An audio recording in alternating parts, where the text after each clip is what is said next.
Great. Ah, good morning, everyone. Um, wh I when I chose this poem, uh, when I chose this poem for today's discussion, I had no idea that this was Mother's Day weekend. Come on, you And must. and I'll bet you and did. and as I was, just opened the book to reread it this morning, it just hit me. And so that was not intentional, and and um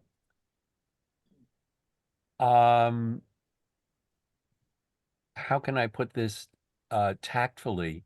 There was a kind of gala fundraising event for the Academy of American Poets a couple of weeks, maybe 10 days ago. And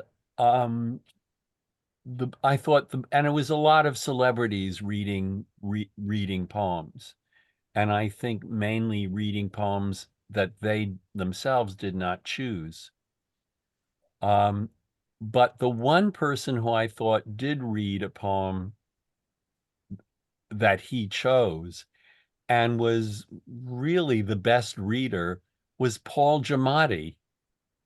And he read this poem, Hmm. which is a poem I've always loved, but I hadn't really thought about doing it, picking it for our discussion. And then it just seemed perfect. So, uh, so let me read it, and then we can talk about it. So Ave Maria by Frank O'Hara. Mothers of America, let your kids go to the movies. Get them out of the house so they won't know what you're up to. It's true that fresh air is good for the body, but what about the soul that grows in darkness, embossed by silvery images? And when you grow old, as grow old you must, they won't hate you. They won't criticize you. They won't know. They'll be in some glamorous country they first saw on a Saturday afternoon or playing hooky. They may even be grateful to you for their first sexual experience, which only cost you a quarter and didn't upset the peaceful home. They will know where candy bars come from and gratuitous bags of popcorn, as gratuitous as leaving the movie before it's over with a pleasant stranger whose apartment is in the Heaven on Earth building near the Williamsburg Bridge. Oh, mothers, you will have made the little tykes so happy because if nobody does pick them up in the movies, they won't know the difference. And if somebody does, it'll be sheer gravy. And they'll have been truly entertained either way, instead of hanging around the yard or up in their room hating you prematurely, since you won't have done anything horribly mean yet, except keeping them from the darker joy. It's unforgivable, the latter. So don't blame me if you won't take this advice, and the family breaks up and your children grow old and blind in front of a TV set, seeing movies you wouldn't let them watch when they were young. You wouldn't let them see when they were young. Um, I think this is a very subversive poem. Um, uh, well, what do you like about it? I'm so glad to see you smiling and hearing some of you laughing. I just Uh, I just yeah. suddenly realized I never put it together with this poem, but that I took my kids to the movies several times a week, especially when we lived in Manhattan. And Oh, that's great. I think I don't think they know enough to love me for it, but it was a good experience for all of us. Uh, oh, I bet they do. Well, and both of your children are involved with film. That's true. I ruined their lives. And you didn't go to the movies when you were a child, or you didn't go to Forbidden. many. Forbidden. Forbidden. Mothers who let their kids go to the movies didn't care about their kids.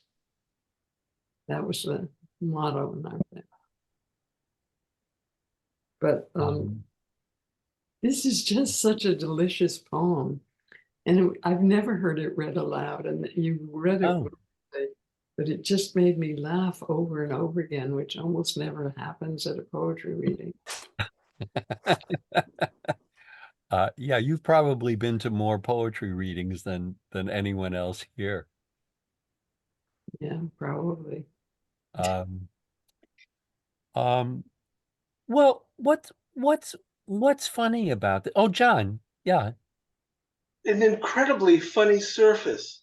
But if you dig beneath it, there's just this incredible vein of bitterness and sarcasm. Especially not only about sex, but about family life. I mean, it really just takes a knife and stabs it into the family, I think.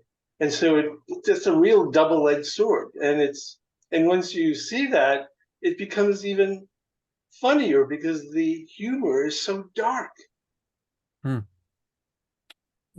Oh, good. Well, we those are definitely things to look into. I'm I think that's all true. And um um um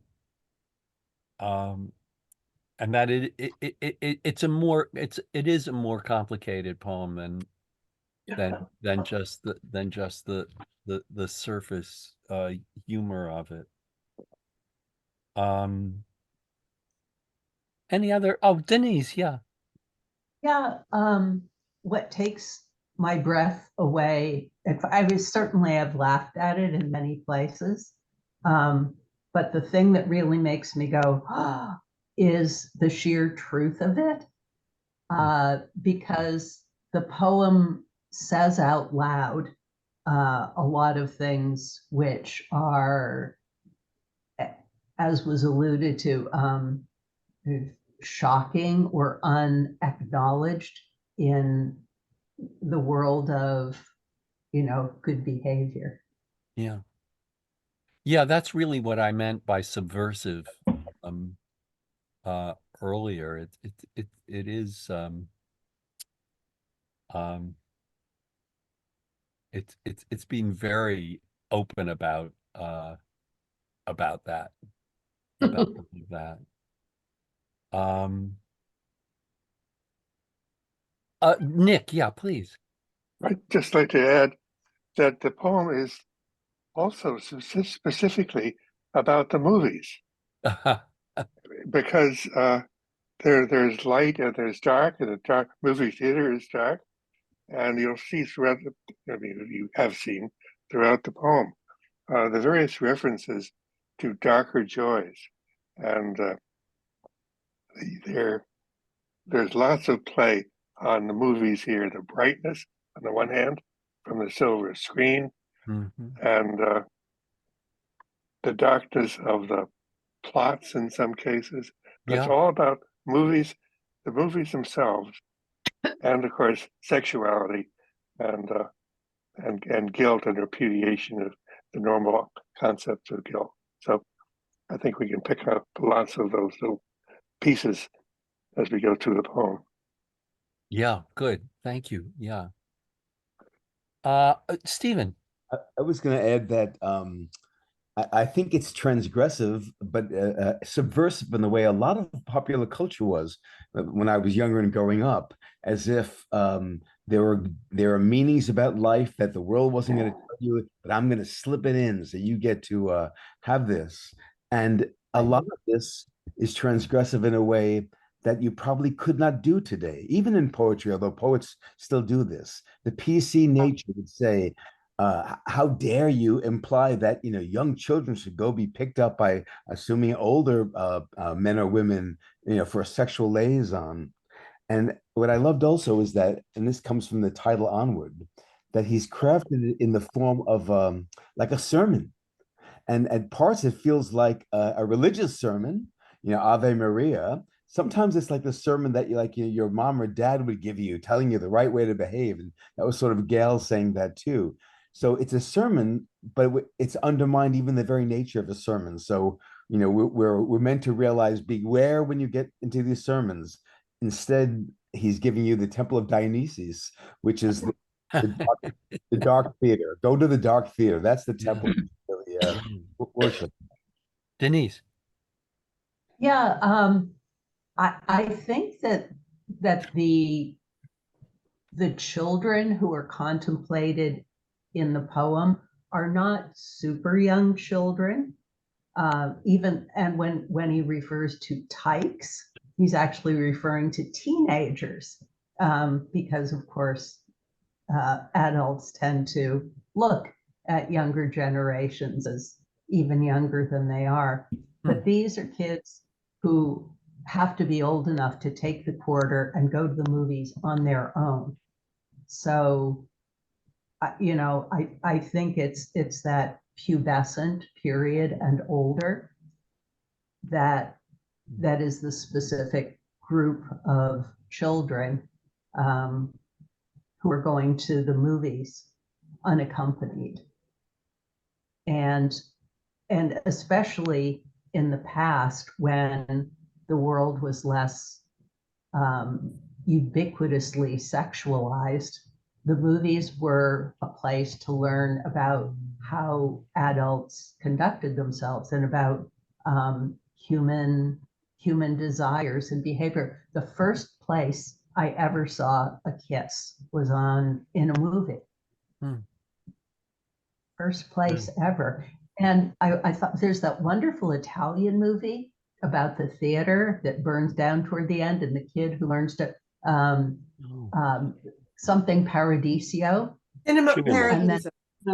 Yes. And this poem made me think of that. Thank you. Bill, you had your hand up. Yeah. But he does say little tykes. And I think it's important not to let him off that hook, either as a poet or as a person. That's a very problematic phrase. And when I read that, I find it impossible to laugh.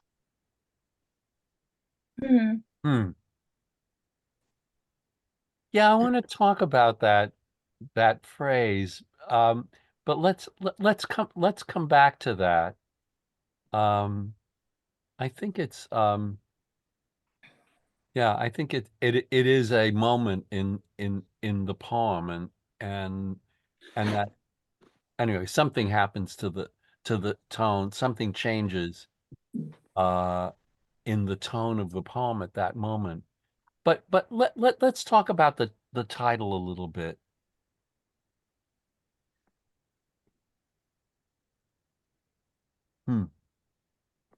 What about the title? Can I jump in here, Lloyd? Jump, definitely. Well, if you want to take it, Ave Maria, Hail O Mary, it's when the angel in the Gospels greet Mary and awaken her. So there you get this sort of awakening. Ave Maria. Also, the title of thousands, if not more, paintings from the Middle Ages all through the Renaissance, evoking the iconography of women as a model. And you get through Botticelli, of course, how the religious was meshed with Venus and Aphrodite, sort of the Neoplatonism, and all of that became part of whether the act of veneration or looking at a female in a picture was religious, secular, was human, what was it, you know? And so you get these blurs. Ave Maria also, to me, it's a song. It's something you hear, which I like, because the poem is a vocal thing, and we read it on the page, but it's about voices. And I think of the song, and I like that misdirection. It's so poetic, if you want to get down to it. You have to hear what you're writing before you begin to write it, in a sense, you know. And so all of that's playing. It's very, it amplifies. It amplifies the meanings of the poem a great deal. If the holy or the religious is pervasive in life, then why not in the movies? And so it's very adequate. And kids should get the awakening, or, you know, Mary, a young maiden, gets the awakening. So it's part of, I think, more of the, I'm trying to say, you know, like dad says, go ahead, let the kids play or whatever. Mom's all worried. One parent's going to worry, the other's going to advocate, you know, good cop, bad cop thing. And I like O'Hara's, on one hand, the nonchalance, the surface of ease, and this is how life is, and everyone relax, you know. So that's what I had on the on Ave Maria, though. What do you expect from a poem called Ave Maria? There have been poems. Catherine, I may have a different take on this, but please. a couple of sort of obvious things. Ave Maria's, for most people, is most often heard at weddings. So it's the beginning of something. Mary was very young. And what we know about her mothering, her role as a mother, was she followed her wonderful son and then saw the consequences of what had happened, that she didn't stop. She couldn't stop. And what we, in Colm Toybin's wonderful little novel about Mary, The Testament of Mary, you know, how sarcastic she got. And, you know, the guys want me to say this, that's not what happened. And she comes out to being a strong and very interesting woman. That said, I think people often associate in this day and age any kind of implied prayer as a wing and a hope, and futile. I don't think that's what. How old is Frank O'Hara? When was he born, roughly? Oh gosh. 1926. Yeah. Yeah, right. that's such a different age, you know.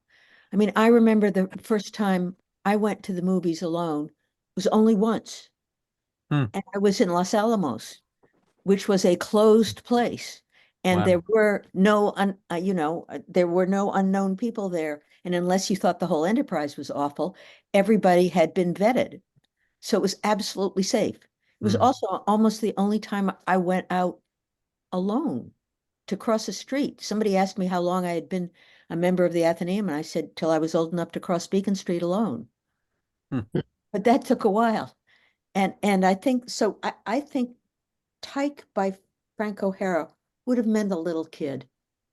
I don't think,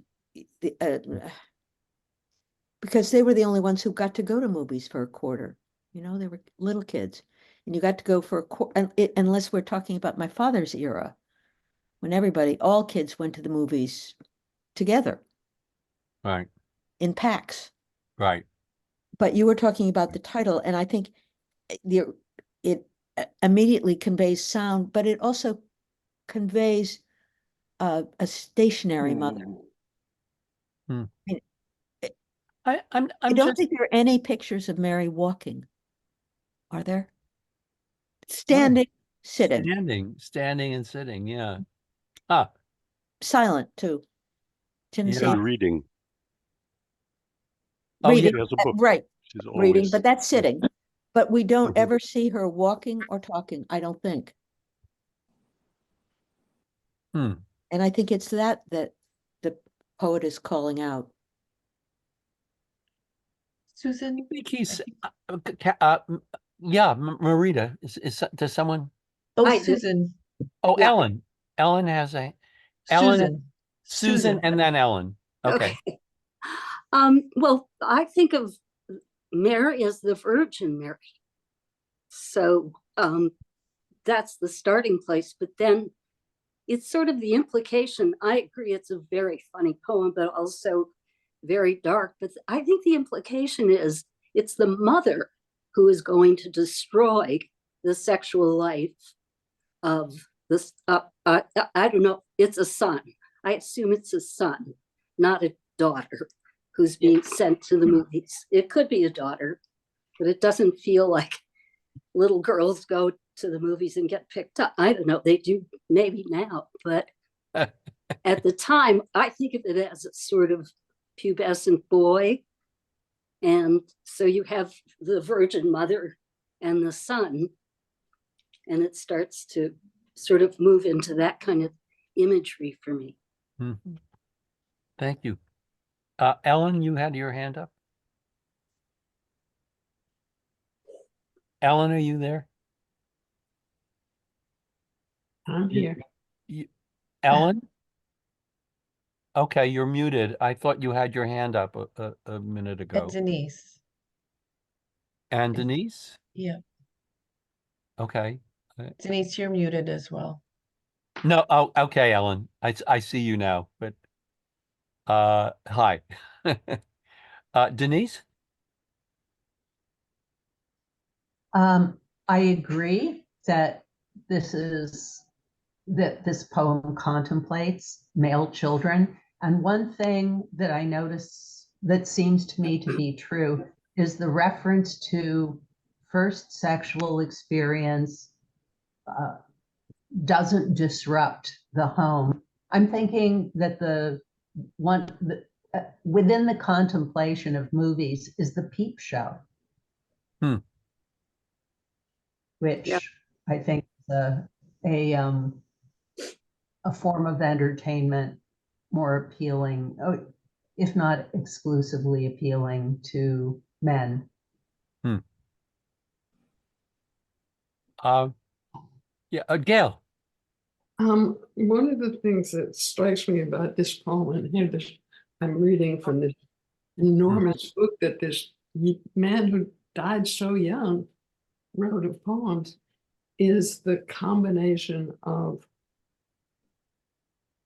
innocence and joy and talking about, letting kids go and have sex with men that they never met before, except in the balcony of a theater. And there's a sort of slyness, but the whole voice of O'Hara is so sweet, really. So it's sort of, it's a very subversive poem, but at the same time, it's kind of full of joy and innocence as well. I mean, he knows what he's doing. He knows what he's saying, and he knows how. And it's so sly, this exuberant poem in which you encourage mothers to let their children have sex with strangers. Yeah. You smile, you keep smiling, reading it even. Yeah. It's delicious. My question in a way was what was much more simple than than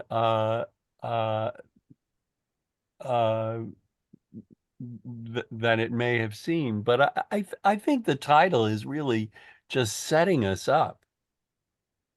I mean, that there's a kind of setup, and we expect some kind of poem from the title, and then even that very first line, that enunciation, that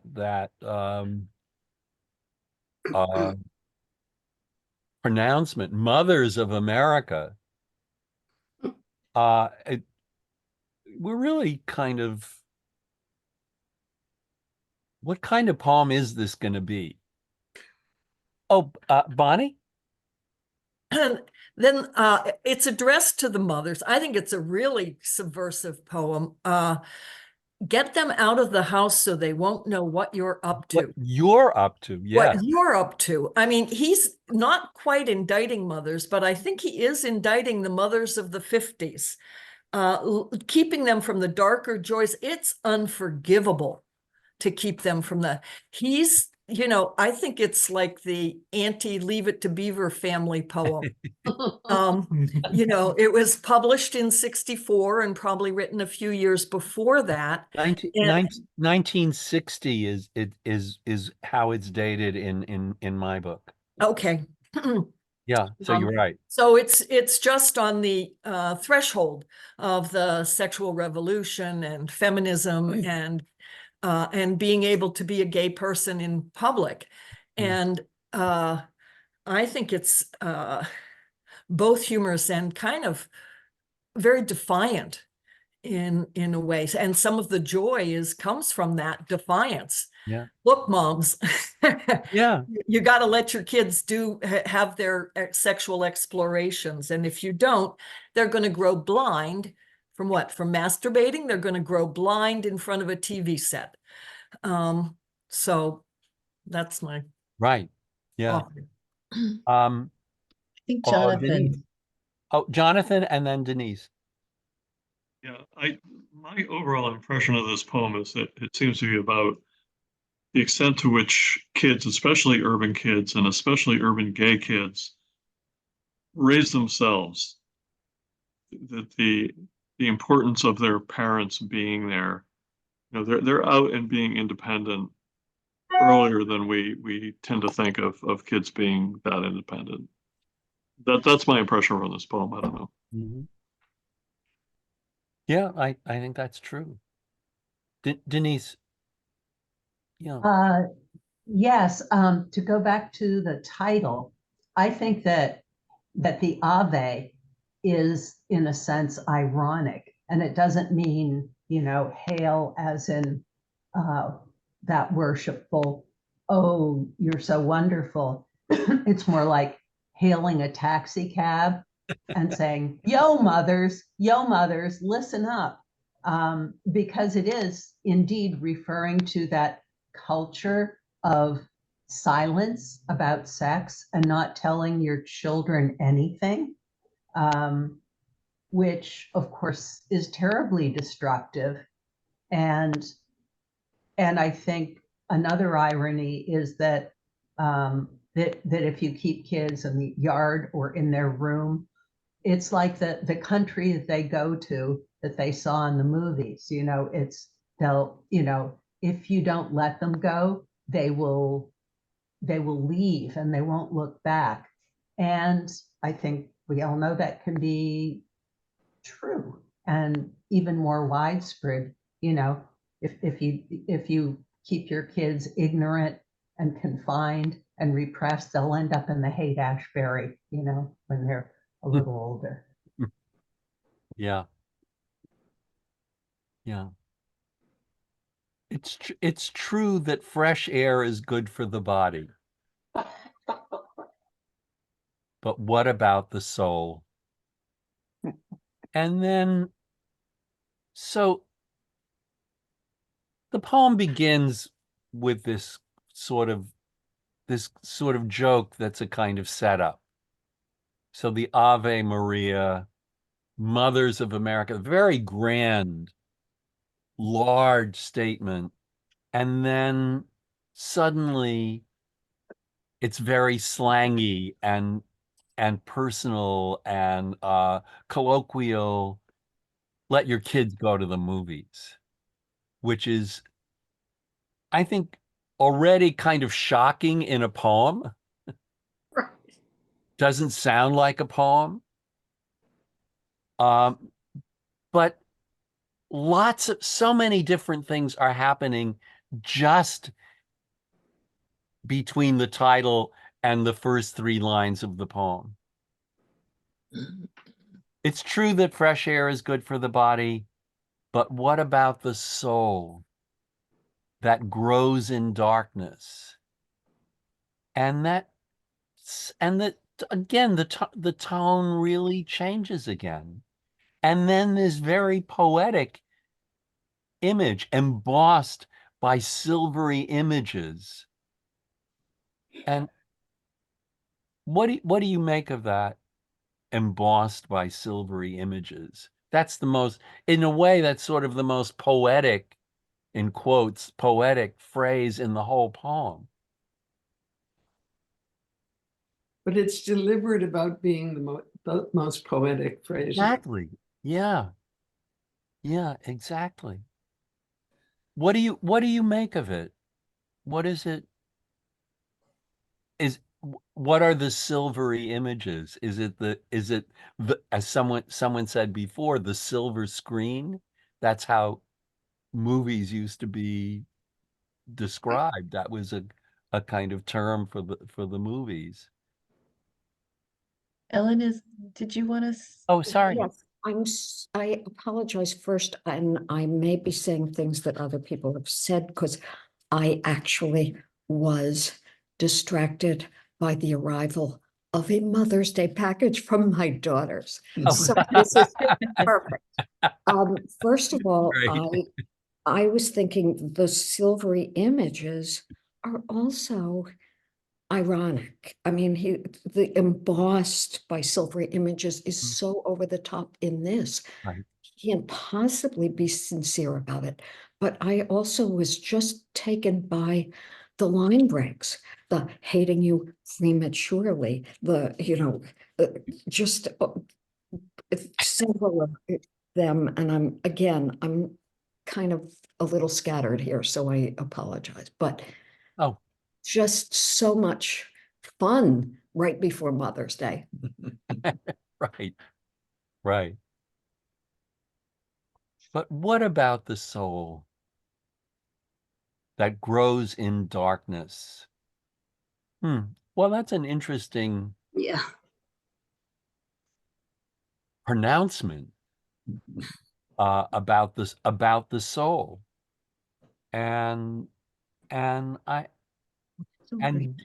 think sort of deeper than you expect it to be, and then maybe you still have the title in the back of your mind. So Ave Maria, and then the soul. After all these, it's going through. I mean, in some way, I'm sort of picking up on what Gail said before, that lots of different things are happening, lots of different sort of voices in this poem, and yet they're all the same voice. It's all O'Hara, who can be jokey, who can be comic, but who also, as you were saying before, wants to be dark and wants to be serious. It's not trivial. It's not just a joke, even though he can make jokes about it. And when you grow old, as grow old you must, and that's a kind of different voice. It's almost like, I don't know, it's like some sort of I don't know, hand stitched, something. Grow old as grow old you must, or some sentimental song from the turn of the century or even before. Lloyd, we have a bunch of people, Joy, and then Stephen, Yes. and then William. Please, Joy, Stephen, go ahead. William. Joy? You were muted, Joy. I don't know about his family life, but I conjecture that perhaps it's somewhat autobiographical, and I get the sense that his mother allowed him to go to the movies because he didn't end up that person in the end. He actually had a full life who embraced his sexuality. Mhm. So for me, I think of it as maybe a little bit autobiographical, and that his mother was not that mother. Other mothers who restricted people in the time and didn't Mhm. allow sexuality to be a part of their life, that it's an indictment of them, perhaps. Yeah, yeah, yeah. And who was Stephen next? Yeah. Thank you. I was going to comment. You asked about the silvery images, which I think are overtly the silver screen images. The fact that adult life is being projected to these young people, but I couldn't help but think of still images. My father had a dark room at his house, and sometimes he'd let me be in the dark room with him.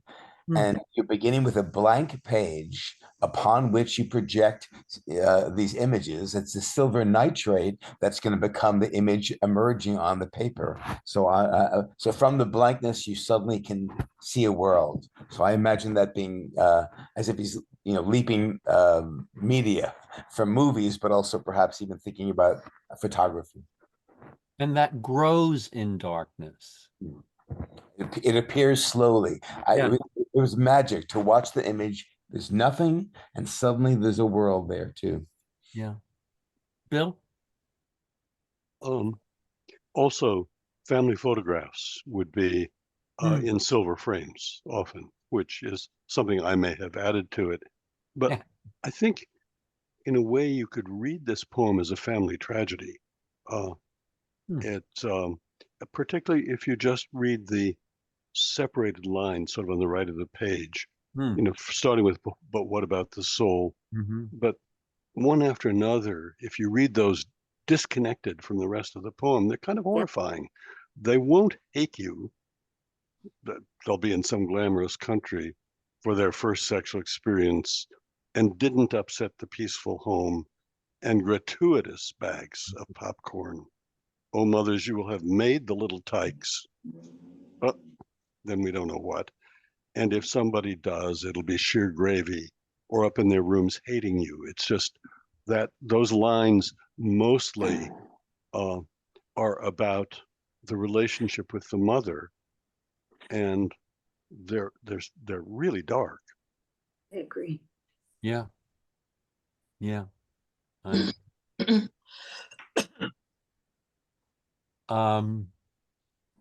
When you grow old, as grow old you must, they won't hate you. They won't criticize you.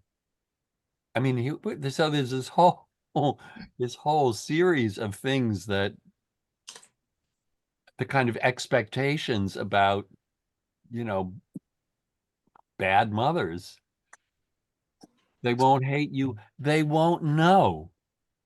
And I'm trying to read silvery images. This print is too small for me to read. Sorry. I think the kids have silvery fantasies. Yeah. They'll be in some glamorous country. So glamour is also part of that experience. They first saw on a Saturday afternoon or playing hooky. So Saturday afternoon, it's okay to go to the movies because you don't have school.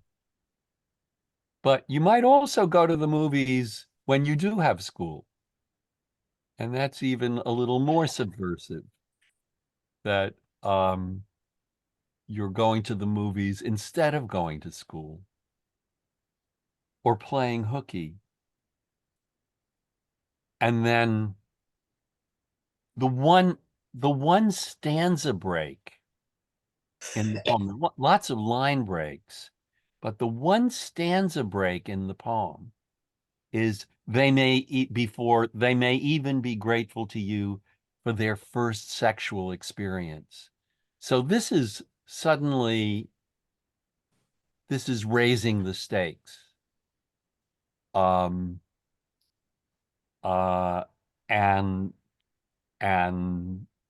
complicating the issue. This is really where the poem becomes subversive. And what was the other, Michael, what was the other word you used?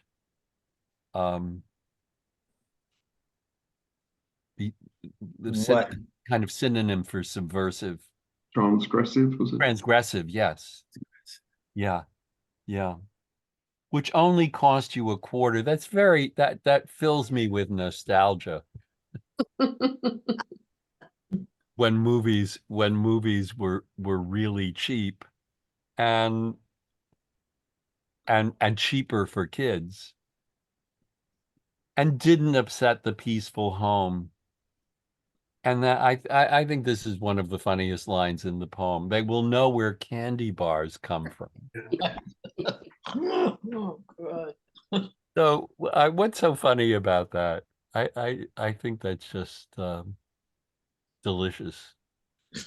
Denise. Oh, yeah, Denise. You're muted. Yeah, I'm trying to unmute. Yeah. I think for a proportion of children, young people, candy bars were also forbidden pleasures. They Sure. were among the dark pleasures.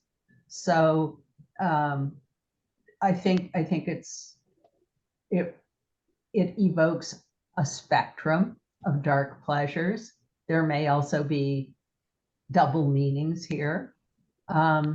But to go back to the gratitude, be grateful to you for your first sexual experiences. I think what that refers to is the discreet looking away that some parents do. And even have done in the past, where you kind of know what's up and you kind of know what's adolescence is about, because you were an adolescent once too. And if you can, balance that understanding with your own fears and in the context of the repressive culture, sometimes the way you give permission is just to ignore things or, acquiesce in something that is a cover for other things that are going on. Although I don't think my parents were ever adolescents. I think they were always Indeed. grown-ups. Yeah. Some people are born old. But that's just my. And Okay. Mike, I think Yes, had please. something to add. Sorry. Oh, well, the part going back to, and when you grow old, you must, reminded me faintly of Yeats, when you are old and gray and full of sleep. Oh, yeah. And yeah. Yeats says, take down this book. And I think O'Hara's sending the kids off to the movies is another way of saying, why am I writing poetry? Or, yes, I'm writing poetry, but let the kids go to the movies. I mean, maybe there's something there. It evokes for me anyway, this tension, what I'm doing here, writing poetry, idealistically or whatever, for a more subtle audience or whatever. Let the kids go to the movies. Let's get out of this stodgy poetry business and mode and all of that. And it's a proclamation that comes in the middle of or it comes right at the beginning of the poem. Let the kids go to the movies, and then sort of gives license to what you call the colloquial, easy speech of the poem. So yeah. Well, what about the candy bars? Yeah. Gail, and then Nick. Well, I was just thinking that sexual experience and everything delicious was sort of forbidden, so the candy bars are somehow part of what's going to destroy you, like the extra bag of popcorn is excess is bad. It's yeah. Nick and then Bonnie. Yes, I read the candy bars and gratuitous bags of popcorn as the lures uh, by which these kids are being picked up. Here, want some popcorn? We'll go to the Heaven on Earth building, my apartment, a wonderful place. And here's a little treat to encourage you to tag along with me. Oh, that's good. That's Bonnie? good. Well, this might be a little obvious, but to me, it's they will know where babies come from. Yes. That's what it echoes for me. Yeah, that's exactly what I was, Okay, yeah. what it was echoing for me too. So it's you know, that I think it's sort of playing on, well, the mothers of America haven't been telling their children where candy bars come from, where babies come from. And that I think that's exactly what it's playing on. Yeah. And yeah, thank you. And candy bars and gratuitous bags of popcorn. Gratuitous. It's so funny. That's so funny. As gratuitous as leaving the movie before it's over. Oh, well, that's I mean, talk about shocking. Is there really something better than staying to see the whole movie? Of course. You know, I Of just course. remembered that my mother telling me that parents who let their kids go to the movies don't care about them. Oh. Oh, yeah. Well, that almost ends the conversation. Well, O'Hara would disagree. As leaving the movie before it's over with a pleasant stranger, not a ominous stranger or a dark stranger or an evil stranger, but with a pleasant stranger whose apartment. And Nick, that may be, well, it's one of my favorite moments in the poem. In the heaven on earth, build. So what do you make of that? Even what do you make of that abbreviation? It's gonna be a short visit.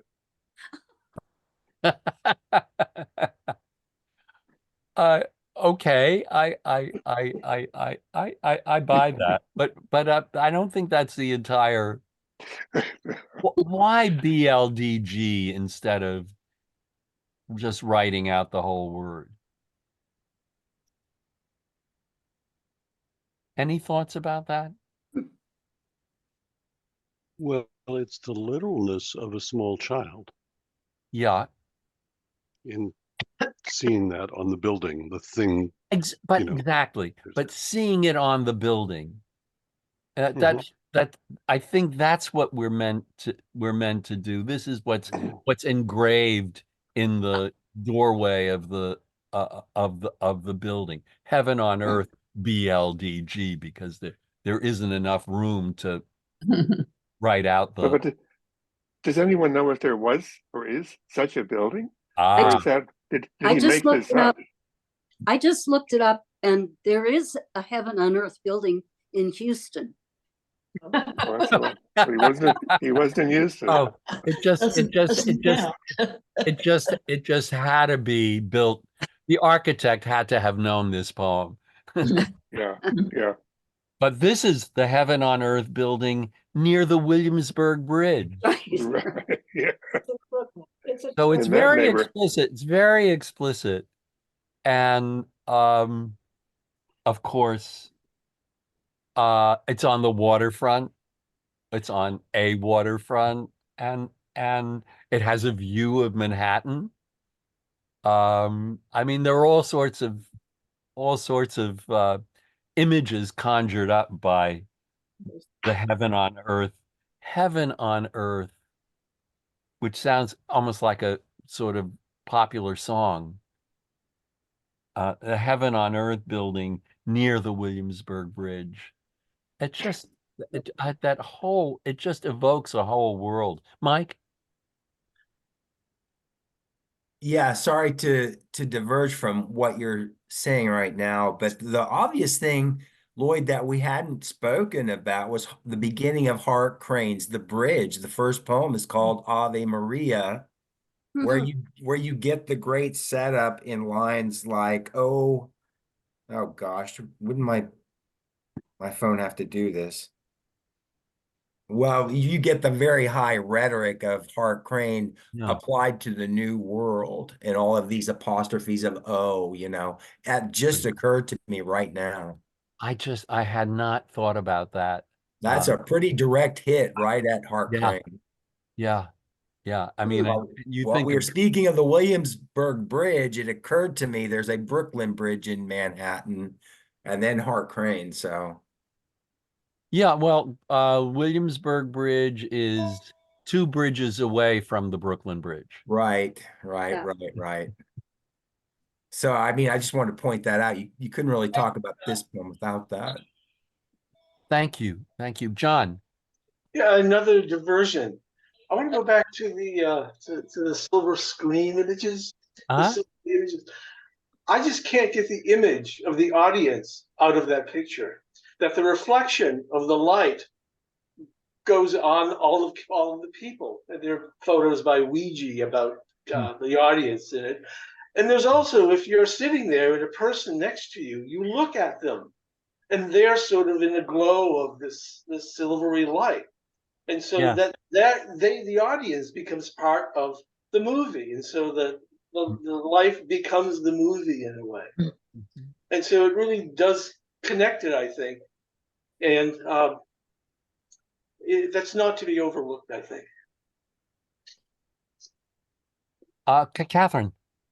When I read the BLDG near the Williamsburg Bridge, it seemed to me they didn't get to the building. They went to a dark place outside, not into that was not the engravers, not the there wasn't enough room to put it on the building, but they didn't get there. They went near it. Okay. I wouldn't argue with that. I just something else just crossed my mind that I think is very connected to this poem, and it's one of my favorite Seinfeld episodes. And they're people staying at his apartment, so he can't be with his girlfriend, and so they go to the movies. And the movie is Schindler's List. And they're in the balcony making out. And Seinfeld's parents are and they're caught, they're seen. And Seinfeld's parents are shocked because Seinfeld and his girlfriend have been making out in the balcony during Schindler's List. And someone, Larry David, Jerry Seinfeld had to have read this poem somewhere. It was somewhere in the back of their heads. Catherine. My my kids were thrifty, and when they went to the movies, they took a bag of popcorn, and they took a large bag of popcorn to go to Schindler's List. And when they came home from Schindler's List, they had a large bag of popcorn, and they said, "It really wasn't a popcorn movie, Mom."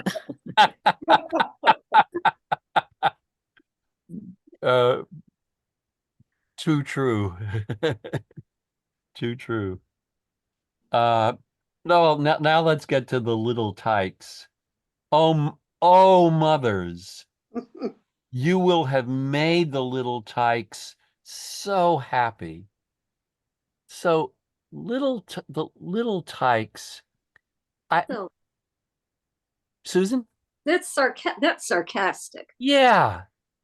It really there's another kind of tonal change there.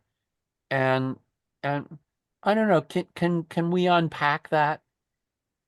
What is that doing? It's really different from It's like the little darlings or the little Yeah, something like that. yeah, but ironic, sarcastic Yeah, even. yeah. Yeah. Except that he's not sarcastic about the first sexual experience No. of a kid. Right, right. But the little tykes, yeah, Bunny. Yeah. It doesn't feel so sarcastic to me.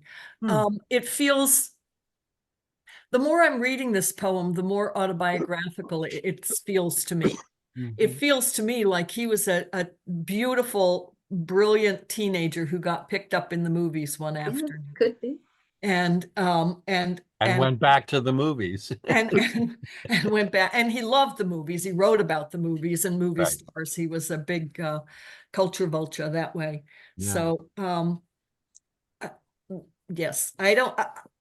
It's droll, but I think he loves those little tykes. I think he just. I think he was one of them. And whether he gets picked up or not, the movie's still good experience. They'll have been entertained either way.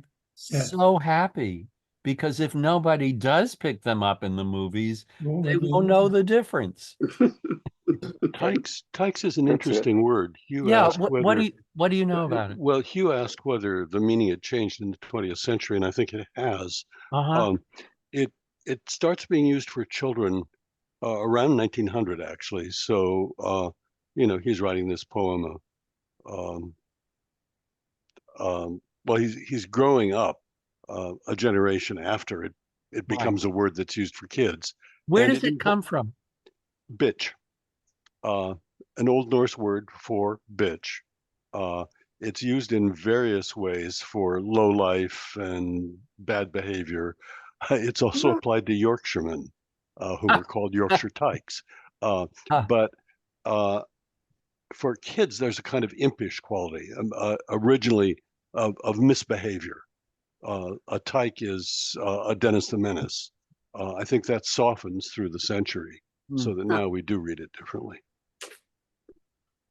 Yeah.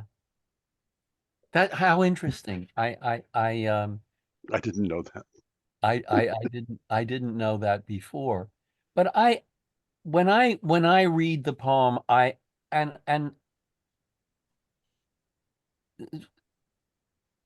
I always hear that phrase in quotation marks.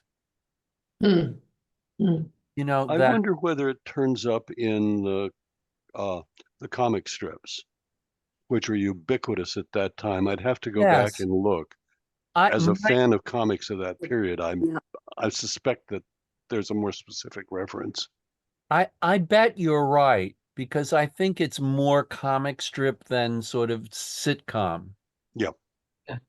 And the little I'm sorry? No? Okay. The little tykes, so happy because if nobody does pick them up in the movies, they won't know the difference. And if somebody does, it'll be sheer gravy. And I don't know, that just seems like the perfect phrase to express total delight and pleasure and enjoyment. Sheer gravy is such a I don't know, Bill, would a phrase like sheer gravy is that something that you would hear in London, in England? I don't think it. I think we probably would understand it now, but only by virtue of being exposed to Americans using it. The first time I came across it was in a Raymond Carver short story called Gravy. Called Gravy. Yes, yeah. Wow. But so it's probably entered the language here, but feels a little bit foreign. I mean, we talk about in England now, we talk about, stepping up to the plate or a curveball or something. So we have these images we've taken from baseball. We don't really understand what the hell we're talking about. But yeah. Right. Excuse me. Right.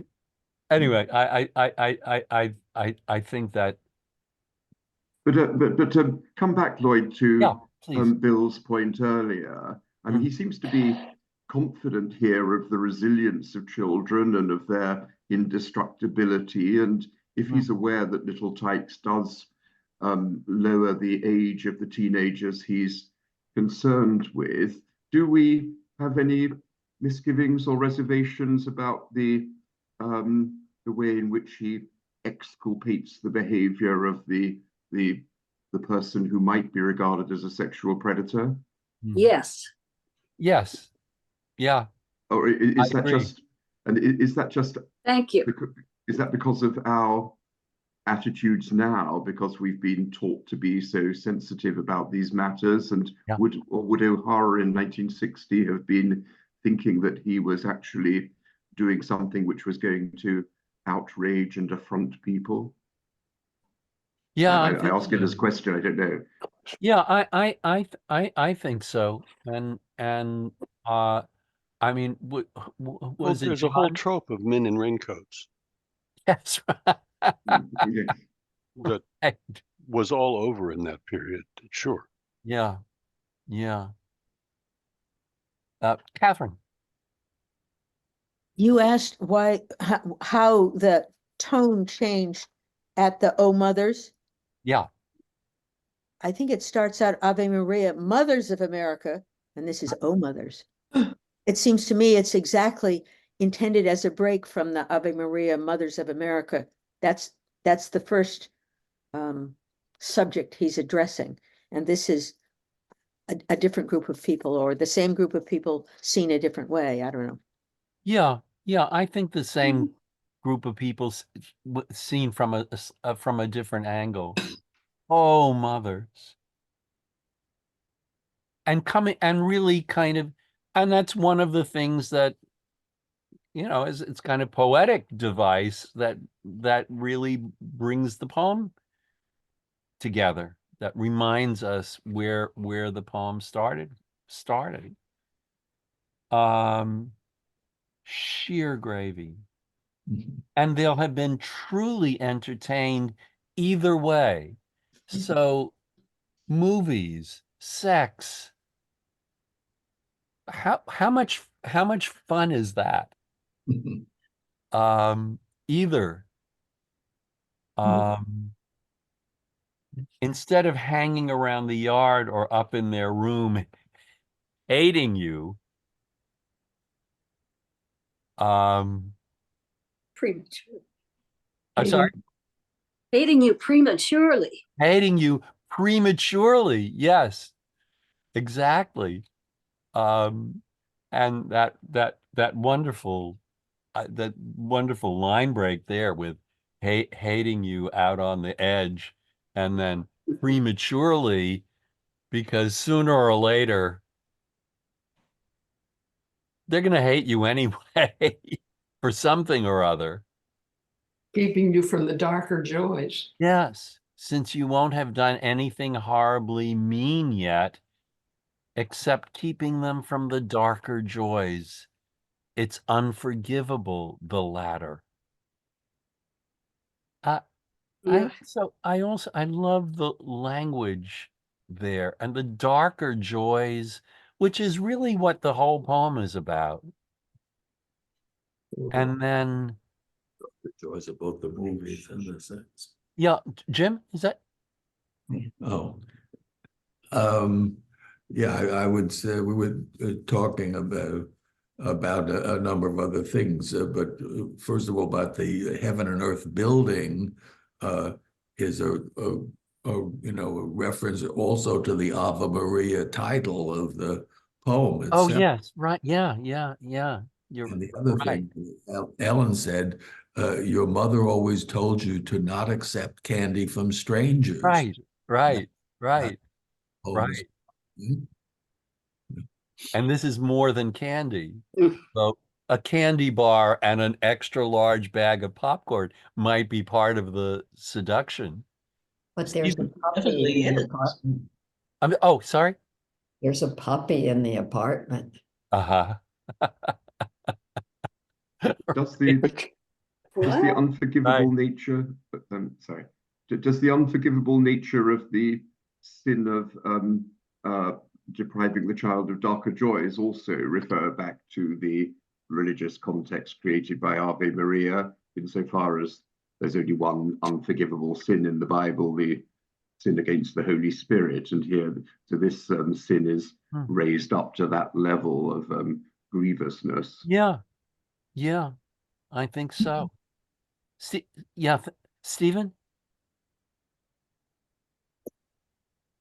I had two little quotes that popped into mind, so I quickly looked them up. Okay. From a very different sort of poet. One is we learn more from a 3-minute record than we ever learned in school. And that's Bruce Springsteen. I was thinking about Chuck Berry at the time. This was a time when not just sex, but all sorts of broad ideas that didn't fit into quote polite culture, that were not going to be introduced in the home, were being slipped into our consciousness.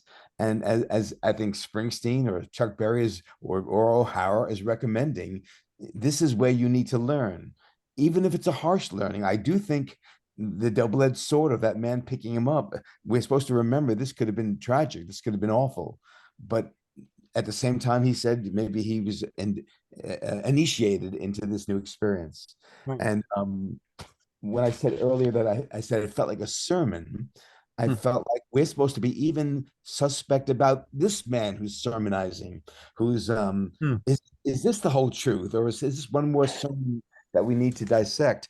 And it reminded me of a quote I remember from O'Hara, where somebody had asked him about his writing, and he said, I don't like rhythm, assonance, all that stuff. You just go on your nerve. And the idea of saying, somehow I'm going to tightrope walk across all of this. I can do this. I can float in the air and let it all happen. But you're going to have to then figure out where you stand in that way too. And the next line is, so don't blame me if you won't take this advice. So, yeah.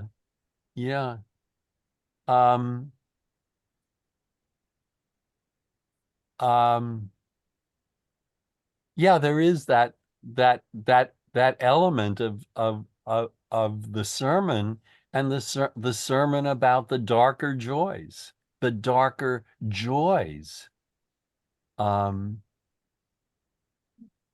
Oh, Susan? Yes. Oh, Yeah. good. Just as we approach Mother's Day, are fathers involved in this poem? Are they let off the hook? Yeah. If it's unforgivable and deprivation, where are fathers? At work. Right. Not figures in the family. Right. You know, this is an association that may get me in trouble, but good. It's a hard poem to read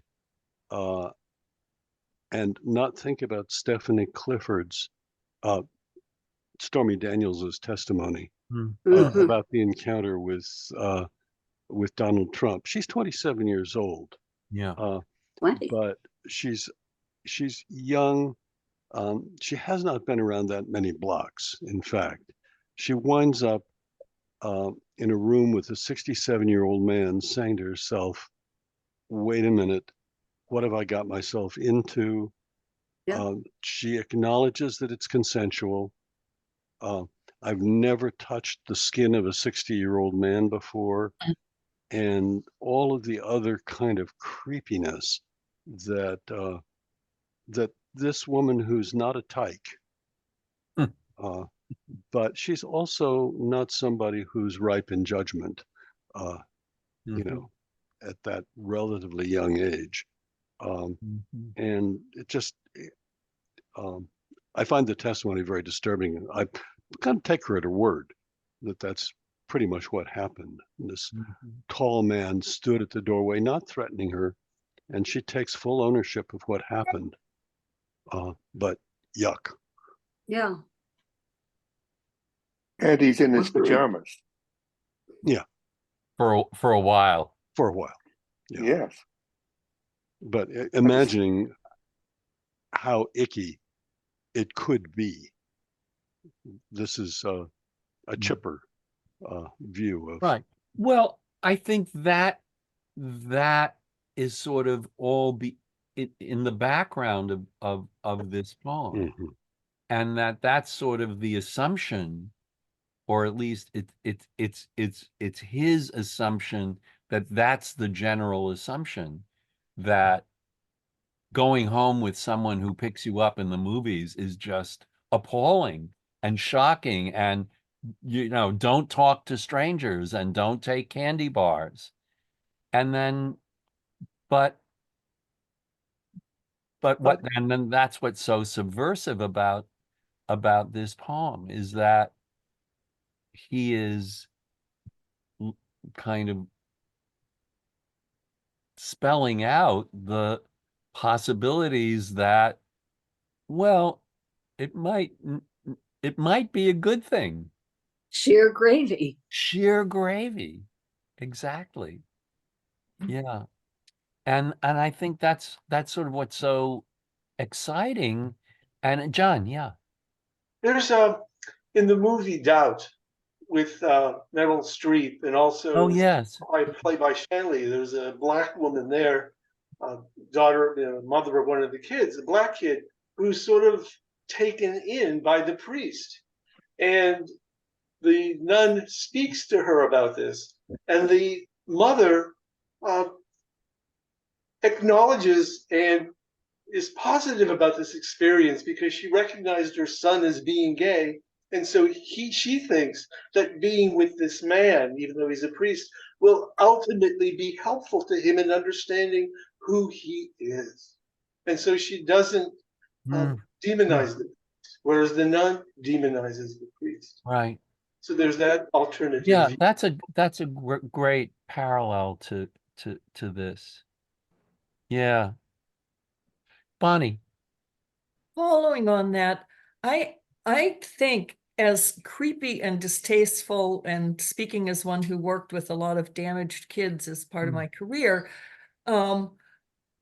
there was, I don't know if there still is, a strand in gay male culture where boy-man relationships were celebrated, where it was a thing that was accepted and recognized, and where the older man would initiate the younger. And it's hard.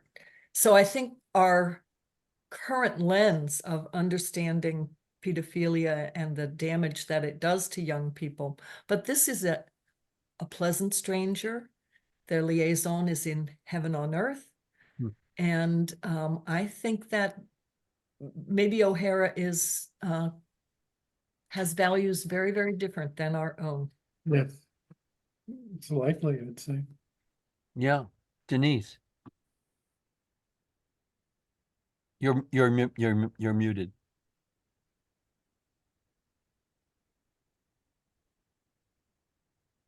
Said I could unmute by holding the bar down, but it didn't work. It brings me back to that movie, Doubt, where the other thing about the mother's attitude is the priest is a respected man in the world. He has connections. He may have a certain amount of power, which he could use to benefit my son. He might recommend him for something, get him into, another good school. And that goes to the value of the man, or the perceived value of the man-boy relationship. In Greece, the idea was that the older man taught the younger one, and that the younger was a protege, and which means protected, and that the priest actually could give some protection to this boy. And part of the protection was to put him into the brotherhood of older gay men who are closeted and have no public identity as gay men, but who watch out for each other and have their own culture.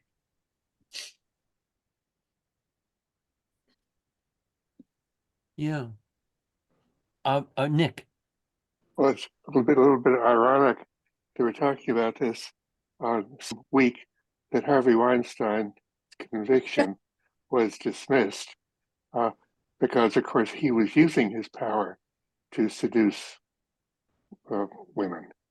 And we don't know how many turned him in. We don't know how many accepted it and became superstars thanks to him. But it's a little bit parallel to the conversation we're having. Yes. Yeah. Well, I mean, that whole context is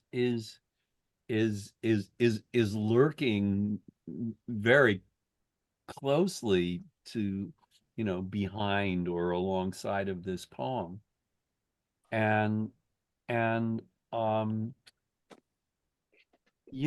think, I mean, one of the things that I love about this poem is that it knows very well that it's taking it's taking a kind of controversial position, that it's not accepting the general attitude about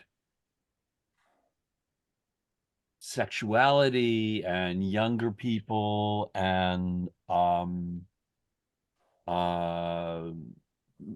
sexual predators, and that there is something in this poem, there is something much more benign about that alternative than just the horrible damage that it's going to inflict on young people. And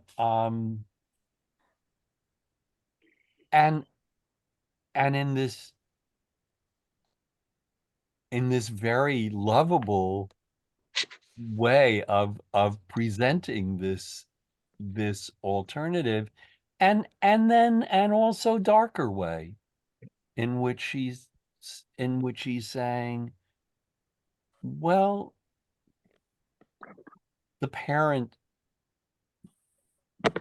isn't always right, isn't the careful parent isn't always right, or can also be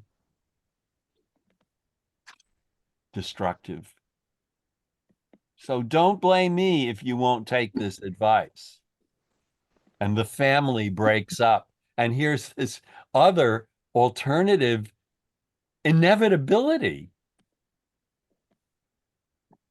And your children grow old and blind in front of a TV set, seeing, and then this kind of I think just wonderful way of wrapping up the poem, seeing movies you wouldn't let them see when they were young. Wonderful. And there you are. It's there,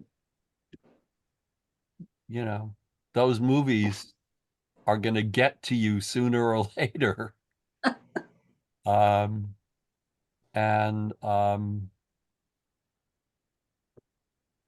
we have a culminating inversion, don't we? In that one can imagine sort of the fear mongering of the careful parent, the protective parent, and here we get fear mongering attached to precisely that. That by taking too much care, you're going to do a lot of damage, and it all escalates in just the same way, but inverted.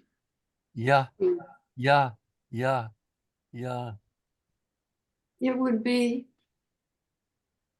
a very different poem if the poet were writing about a pubescent or prepubescent girl.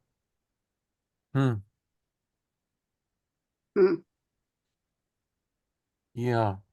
And it's I just love the bumptiousness of the whole poem. Yeah. It would almost be impossible to pull that off with a different gender situation. Well, Lolita. Right. Right.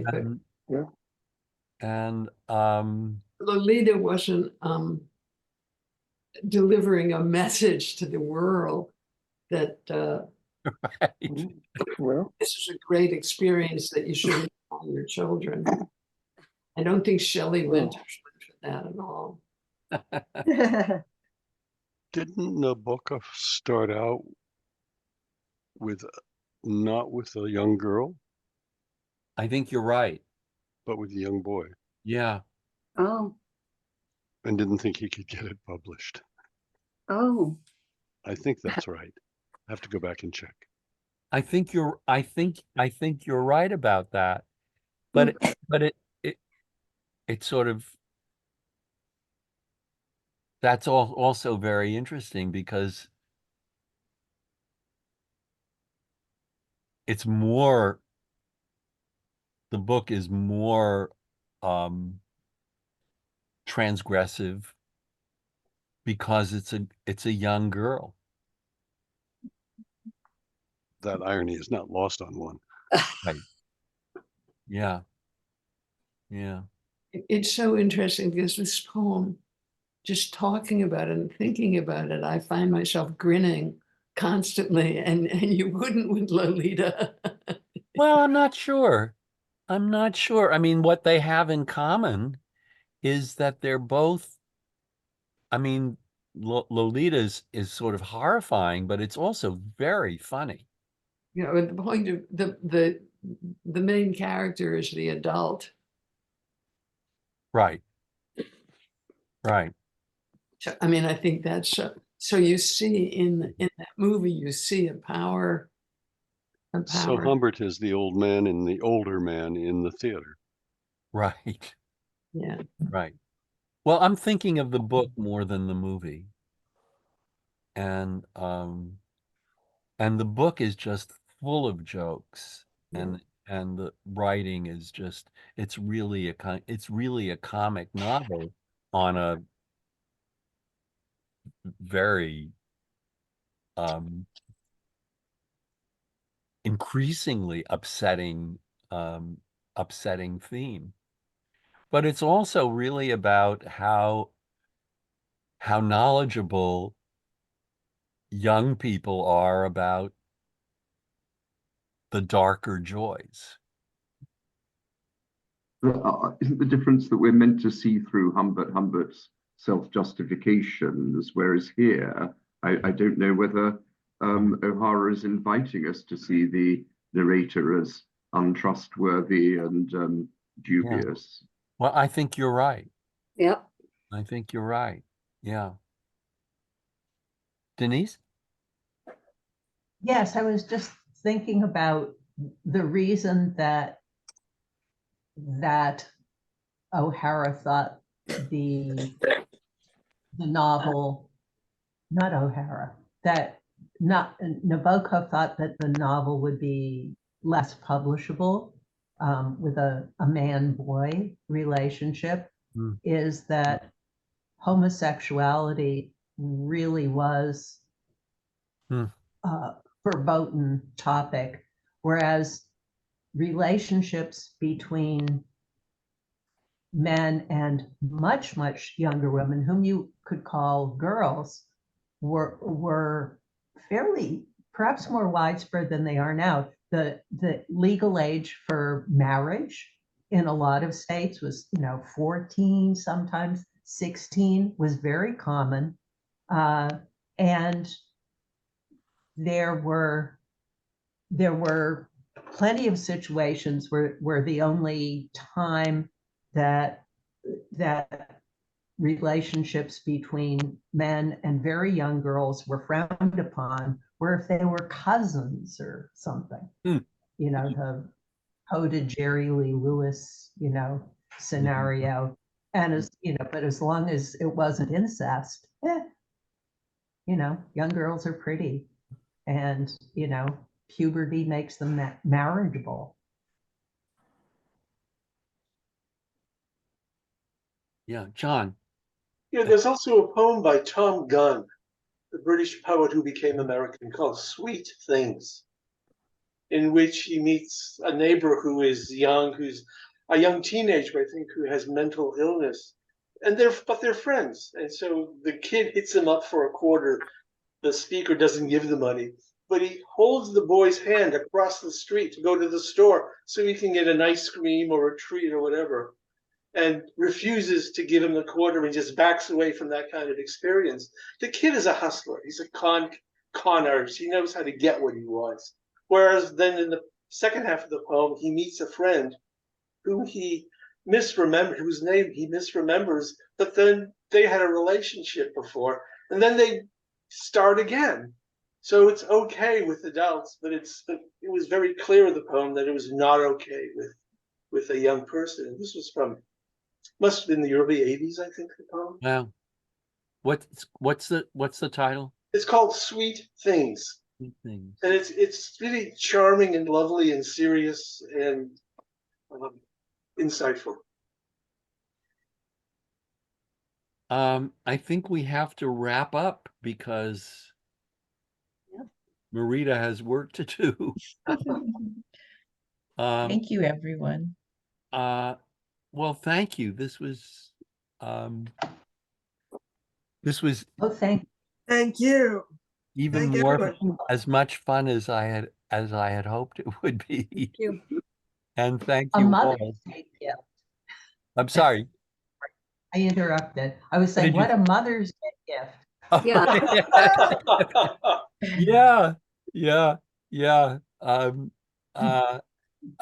Well, thank you all.